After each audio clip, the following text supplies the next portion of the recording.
Hello everyone, welcome back to ஷைஸ் recipes. எல்லாரும் எப்படி இருக்கீங்க ஃப்ரெண்ட்ஸ்? இன்றைக்கி நம்ம சேனலில் மோஸ்ட் ரிக்வெஸ்டட் வீடியோ தான் பார்க்க போகிறோம். நிறைய சிஸ்டர்ஸ் வந்து உடச்சி ஊற்றின முட்டை குழம்பு ரெசிபி கேட்டிருந்தீங்க. அவங்களுக்காகவும் எல்லா சப்ஸ்கிரைபர்ஸ்க்காகவும் இந்த வீடியோ அப்லோட் பண்ணுறேன். வாங்க இப்போ வீடியோக்குள்ளே போகலாம். இந்த வீடியோ ஸ்கிப் பண்ணாமல் முழுசாக பாருங்கள்.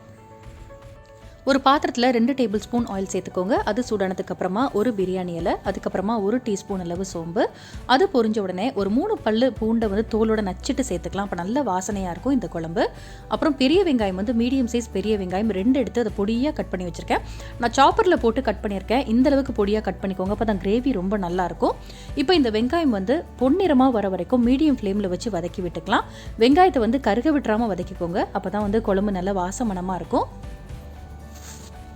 இதுக்கு நீங்கள் சின்ன வெங்காயம் சேர்த்தாலும் அருமையாக இருக்கும் குழம்பு. நீங்கள் சின்ன வெங்காயம் கூட இதுக்கு சேர்த்துக்கலாம். நம்ம சேர்த்த வெங்காயம் இந்த அளவுக்கு பொன்னிறமாக நல்லா வதங்கி வரணும். இன்றைக்கி நான் செய்கிற அளவு 4 பேர் சாப்பிடக்கூடிய அளவுக்கு இந்த உடைச்சி ஊற்றின முட்டை குழம்பு நான் இன்றைக்கி செய்கிறேன். அதுக்கப்புறம் இஞ்சி பூண்டு பேஸ்ட் வந்து 1.5 டீஸ்பூன் அளவு சேர்த்துக்கோங்க. அதையும் சேர்த்துட்டு அதோட பச்சை வாசனை போகிற அளவுக்கு மிக்ஸ் பண்ணிக்கலாம். எப்போவுமே ஒரே மாதிரி முட்டை குழம்பு செய்கிறதுக்கு இந்த மாதிரி உடச்சி ஊற்றி செஞ்சு பாருங்கள். இது ரொம்ப ரொம்ப டேஸ்ட்டாக இருக்கும். எல்லாருக்குமே ரொம்ப பிடிக்கும். முட்டை வந்து சில பேர் சாப்பிட மாட்டாங்க, பிடிக்காது. ஆனால் இந்த மாதிரி செஞ்சு கொடுத்து பாருங்கள், கேட்டு வாங்கி சாப்பிடுவாங்க. அவ்வளோ அருமையாக இருக்கும். இப்போ இஞ்சி பூண்டு பேஸ்ட்டோட பச்சை வாசனை போயிடுச்சு. இப்போ ஒரு கொத்து கருவேப்பிலை சேர்த்துக்கலாம். சேர்த்துட்டு அதையும் மிக்ஸ் பண்ணிக்கலாம். அதுக்கப்புறமா 2 தக்காளியை வந்து நான் சாப்பரில் போட்டு ஃபைனாக வந்து சாப் பண்ணியிருக்கேன். நீங்கள் மிக்சியில் வந்து அரைச்சி ஊற்றினாலும் ஓகே தான். இந்த கிரேவியோட திக்னஸ்க்காக தான் நம்ம இந்த மாதிரி சேர்த்துக்கிறோம். அதோட வந்து வாசனைக்காக ஒரு பச்சை மிளகா சேர்த்துக்கிறேன். நீங்கள் நல்லா காரசாரமாக சாப்பிடுவீங்க அப்படின்னா 2-3 பச்சை மிளகா கூட ஆட் பண்ணிக்கலாம். அதுக்கப்புறம் இந்த ரெசிபிக்கு தேவையான அளவு கல்லுப்பு சேர்த்துருக்கேன். அதுக்கப்புறம் கொஞ்சமாக மஞ்சள் தூள் சேர்த்துருக்கேன். சேர்த்துட்டு இந்த தக்காளி நல்லா குலைவாக நல்லா ஒன்று சேர்ந்து வர வரைக்கும் மிக்ஸ் பண்ணி விட்டுக்கணும். அது வரைக்கும் இப்போ நம்ம மூடி போடலாம்.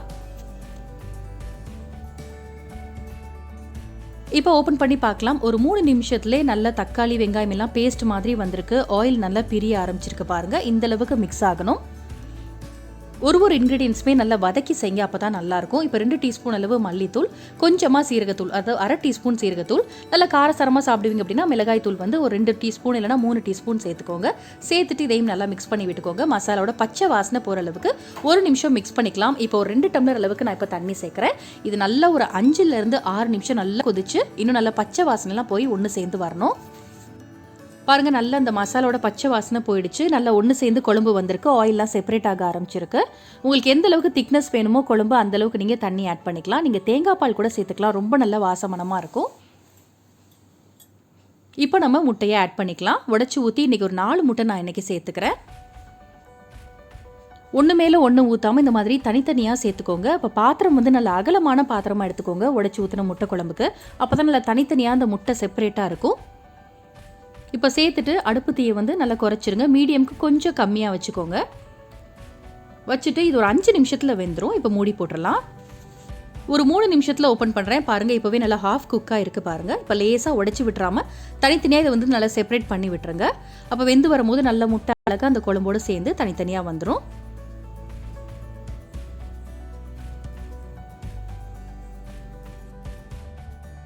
அடுத்து ஒரு 2 நிமிஷம் கழிச்சு ஓப்பன் பண்ணுறேன். பாருங்கள், சூப்பரான முட்டை குழம்பு ரெடி ஆகிடுச்சு. இது வந்து இடியப்பம் கூட சாப்பிட்டு பாருங்கள், ரொம்ப அருமையாக இருக்கும். நல்லா சுடுசாதத்தோட இந்த முட்டையை மட்டும் வச்சு வெறும் வத்தல் வச்சு சாப்பிடுங்க, அவ்வளோ சூப்பராக இருக்கும். சூப்பரான ஒரு உடச்சி ஊற்றின முட்டை குழம்பு ரெடி ஆகிடுச்சு. தோசை இட்லி கூட நீங்கள் ட்ரை பண்ணலாம், அவ்வளோ நல்லாயிருக்கும். கடைசியாக கொத்தமல்லி தலை இல்லைனா கருவேப்பிலையை சேர்த்துட்டு ஹாட்டாக சர்வ் பண்ணுங்கள். நீங்கள் டேரெக்டாக கூட முட்டையை அப்படியே உடைச்சி குழம்புல சேர்க்கலாம். ஆனால் ஒரு சில முட்டை கெட்டு போயிருக்கும் இல்லையா, அதனால தான் சின்ன பவுலில் சேர்த்துட்டு அதுக்கப்புறமா நம்ம குழம்புல சேர்க்குறோம். ஸோ நீங்களும் வந்து கிண்ணத்தில் போட்டுட்டு அதுக்கப்புறமா சேர்த்துக்கோங்க. ரொம்ப ரொம்ப இந்த முட்டை குழம்பு டேஸ்ட்டாக இருக்கும். ட்ரை பண்ணி பார்த்துட்டு உங்களோட ஃபீட்பேக் என் கூட ஷேர் பண்ணுங்கள். இந்த வீடியோ பிடிச்சிருந்தா லைக் பண்ணுங்கள். இந்த மாதிரி வீடியோஸ்க்கு நம்ம சேனலையும் சப்ஸ்கிரைப் பண்ணுங்கள். எப்போவுமே ஹாப்பியாக இருங்க. Be positive and thanks for வாட்சிங்.